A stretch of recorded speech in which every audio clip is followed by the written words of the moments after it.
magiging kalaban ni Mayor Vico Soto sa eleksyon 2025. Trending ngayon sa social media ang isang mayamang negosyante na siya daw ang magiging kalaban ni Mayor Vico Soto ngayong eleksyon. Kaliwat kanang pagbabatikos ang ginagawa ng kalaban para pabagsakin si Mayor Vico Soto. At kaliwat kanang estratehiya na ang ginagawa ng kalaban para bulagin ang mga mata ng mga Pasigueño. Kakatapos lang ito ng charity works na ginawa niya, namigay daw ng libreng gamot. Pero barya lang yan pag siya ay maging mayor ng Pasig. Mag-isip po kayo.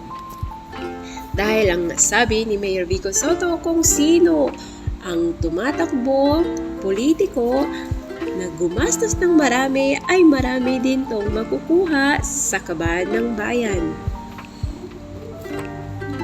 Alam naman natin na si Mayor Vico Soto ay kalaban ng korupsyon at mga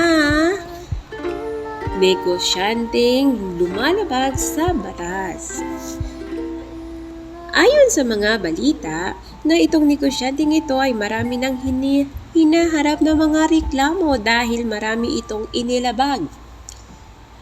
Dahil nga kung siya maging mayor ng lungsod ng Pasig ay mapapawalang bahala ito at mapapabasuran lahat ng reklamo.